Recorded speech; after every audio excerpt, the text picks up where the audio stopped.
Hello.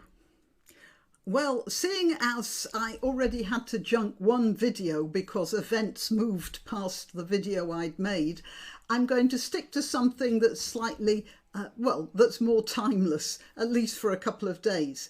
Now, this is an article that I've had on my desktop awaiting my attention for almost 2 years. Yeah, as long as that. And that's because it's a very difficult subject and just something I kept putting off having to deal with. But now I'm going to be dealing with it because I can't leave it hanging around any longer. And it's this. It's in The Guardian, and it says here, a new Home Office report admits grooming gangs are not a Muslim problem. Now, what I find most unimpressive about this article here is the dishonesty of the research. And I suppose it's therefore significant that it's The Guardian that was prepared to print it. And it's by a pair called Ella Cobain and Wakas Tufail. So let's just start with the headline here. A new Home Office report admits grooming gangs are not a Muslim problem. So when you say admits, it means that when somebody's admitted something, it's because they've lied about it before and now they're forced to confess the truth. So they're already telling you that there's been some program of lying about these figures. Well, poisoning the well before you even start to drink from it. And then the subheader is just as bad. The study finds no credible evidence for a far-right stereotype that has spread widely in the media. So any publication using this narrative is far-right, which would, by the way, include The Guardian, because The Guardian has published these statistics as well. So I thought, before I carried on with this, I did a little more research and I came across this Freedom of Information request. It's from the, oh dear, let's get this more centered. I wonder if I can. Oh, here we are. It was an FOI request made in 2014 and some of the statistics quoted are from 2011. And so the situation might have slightly changed. Hang on a minute. I can hear my dog barking. It means there's somebody at the door. I'll be back.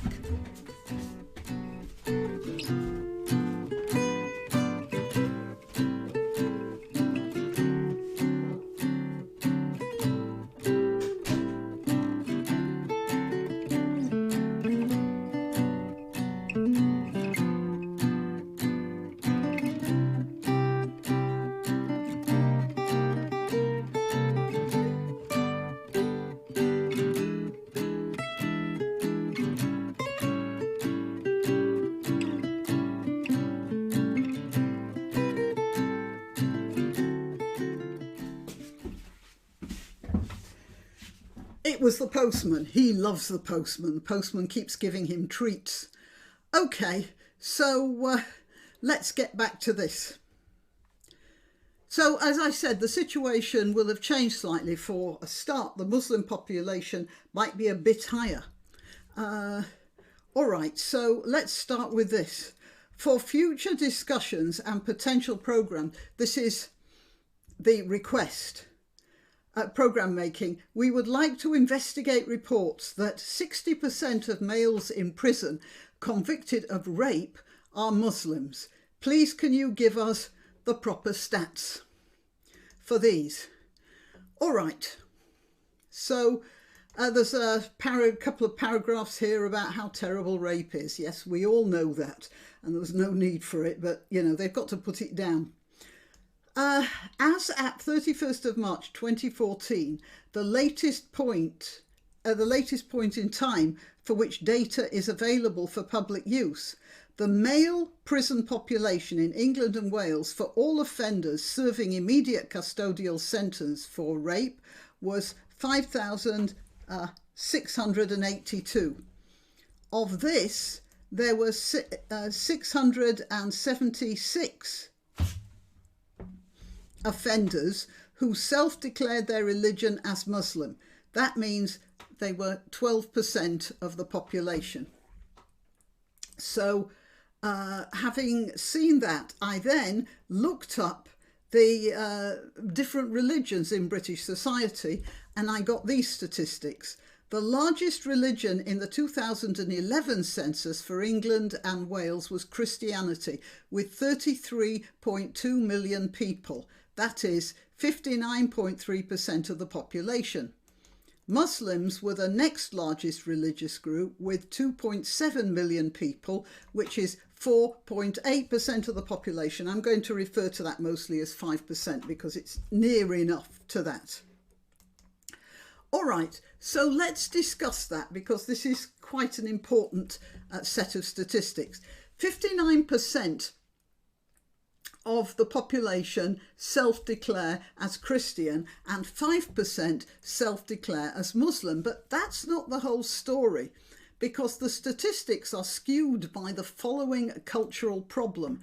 Almost any person of Pakistani heritage is going to say he or she is Muslim, irrespective of whether they actually believe in that strongly in Islam or not. Whereas ask any Brit from a Christian tradition if he or she is Christian, and perhaps up to half of them will say no.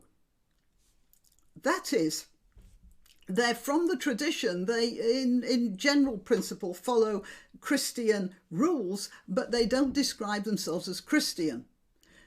And black or white, fewer people in this country will say they are Christian than people of Pakistani heritage will say they're Muslim.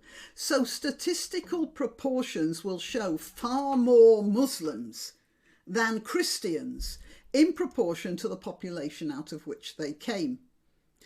Now, sometimes I get viewers who are a bit hard of thinking on this channel. So even though most of you will have got that and will find this a bit repetitive, I'm going to put it in another way.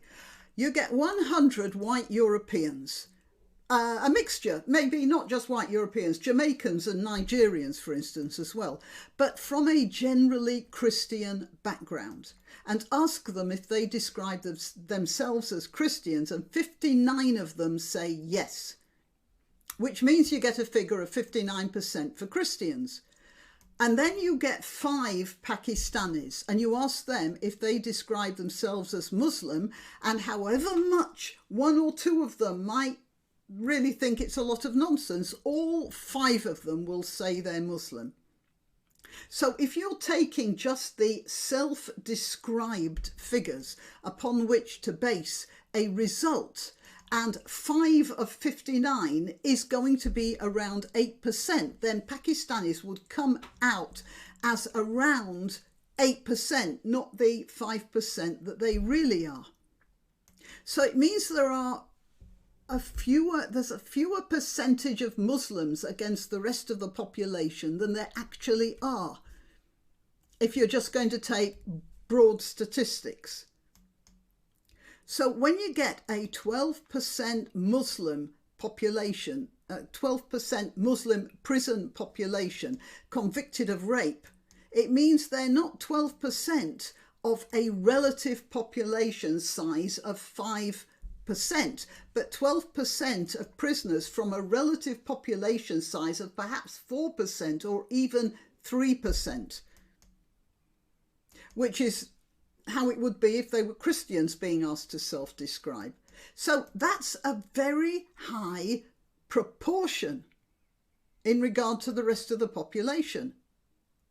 And that shouldn't be a surprise, because the Pakistani culture in Pakistan, it's part of the culture to use rape as a weapon or a method of punishment. You'll get village elders who, in settling a dispute between 2 families, will say, all right, well, to punish that family X, family Y can rape one of their daughters. That is one of their cultural solutions to the problem of law keeping, or their version of law keeping anyway.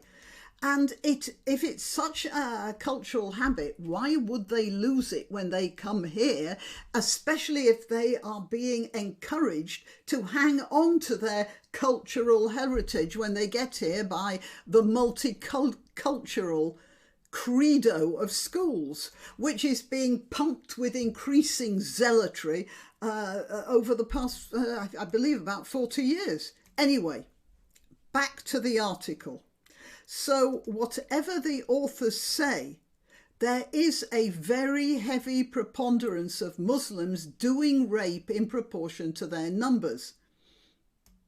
Now, it's obvious that any fool could see that more white Brits would have higher numbers because there are more of them. And it seems the article here in The Guardian is confusing the size of the population with the proportional size of the population, but they're confusing something else as well, and I'll get down to that in a minute. Anyway, let's have let's go down here.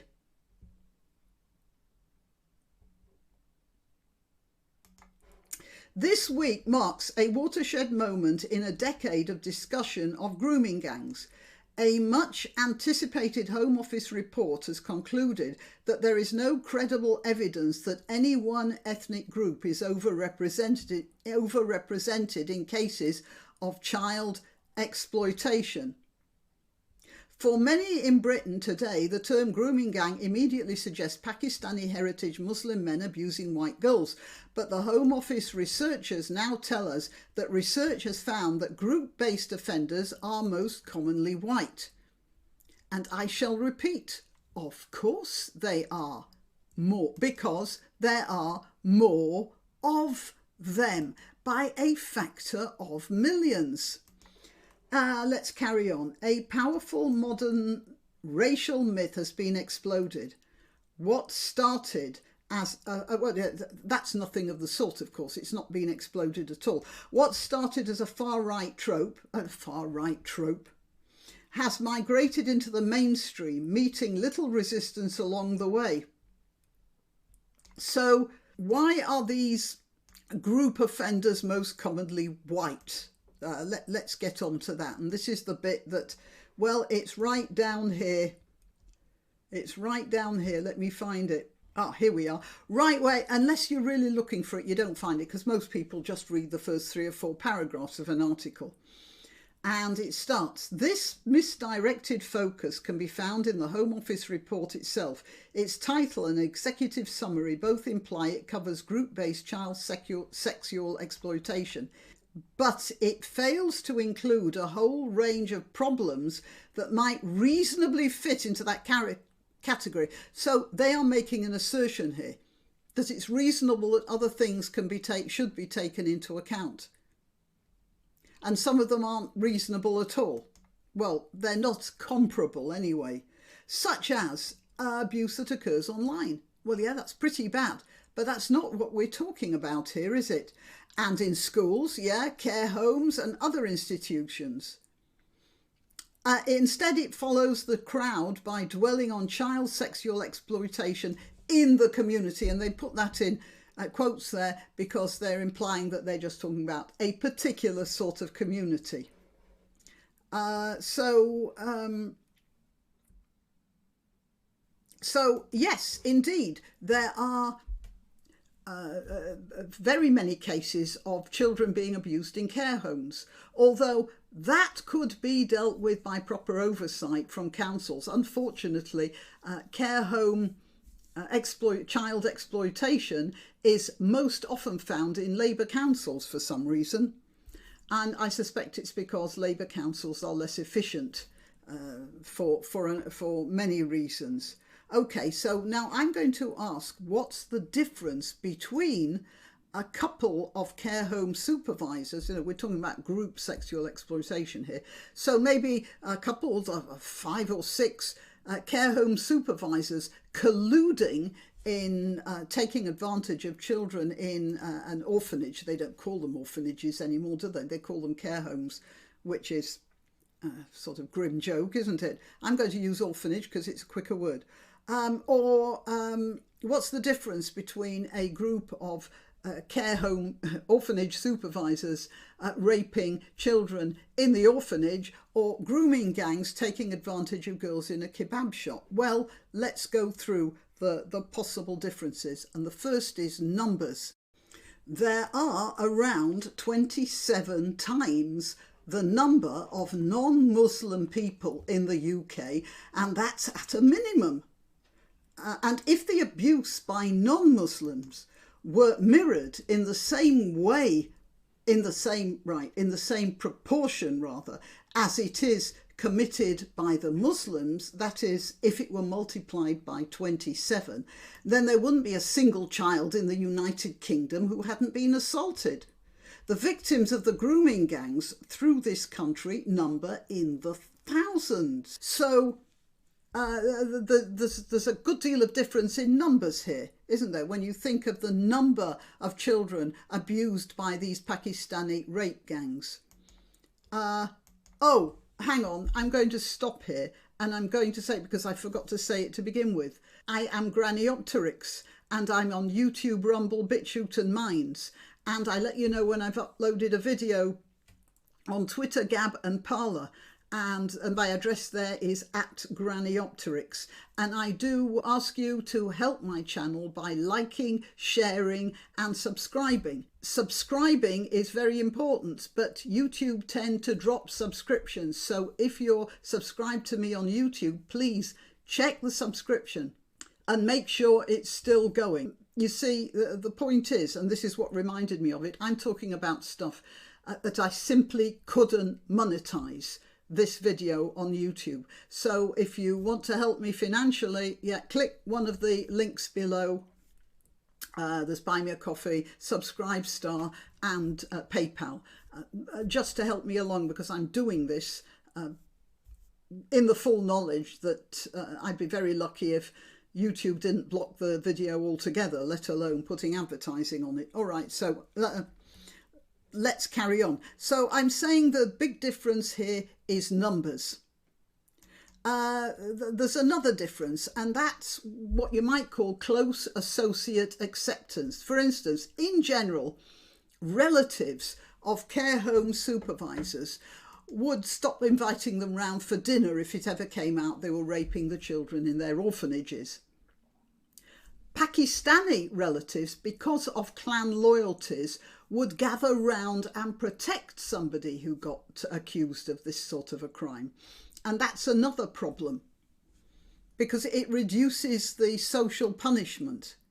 And a third thing is not just the relatives, but social acceptance. The social circle of a non-Pakistani, a white Brit, accused of child molestation, the social circle would disintegrate, wouldn't it? It would just melt away. And sometimes, even when the accusation is totally unfounded and malicious, it still leaves that person with a stain and with some people who won't talk to them. The social circle of a Pakistani perpetrator would insist he was innocent, and nothing would happen to him within that community. And that, again, part of the social contract there is broken. The social contract of the British people is broken by this type of group. And then the fourth difference is the personal feelings of the perpetrator. A Western type who rapes children might know he's breaking the law. Might realise he's doing harm but can't help himself, or he won't admit it to himself, but I mean, he won't admit it publicly, but at least he'd probably admit it to himself. I've spent some time doing research into child sexual exploitation in connection with an academic study I've been involved in, and you get, for instance, if you get these guys in group, it's usually men, you get these guys in group therapy, and you say, well, did you harm that child? And this person will say, no, I was teaching him about sex, about the world. This is what they'll say. But then if you said, would you do this in front of this child's father or a policeman? And they go quiet, because of course they know it's not socially acceptable. But the Pakistani society would say they've done nothing wrong. And he'd say he'd done nothing wrong even to himself, because his religion, I'm sorry to say, allows the taking of non-Muslim slaves. And if you categorise these children as slaves, then you haven't done anything wrong. They are simply property. So comparing figures along of the difference between Pakistani Muslims and the Pakistani heritage Muslims and the rest of the British population, mostly, is when you're comparing apples and oranges. You can't compare the two. Plain statistics don't answer that problem. So these two, Ella Cobain and Wakas Tufail, they are using statistics which are not strictly comparable, and they must know that. And furthermore, the people who published the article in The Guardian. And finally, claims that grooming gangs were not properly investigated due to political correctness and fear of being accused of racism are heavily undermined by decades of research highlighting the consistent over-policing of minority communities. So here we have the old defund the police argument, don't we? There are too many arrests in poor areas because there are too many police. And then you take away the police and the crime rate from burglaries all the way from petty crime to murders just skyrockets because poor areas have more crime.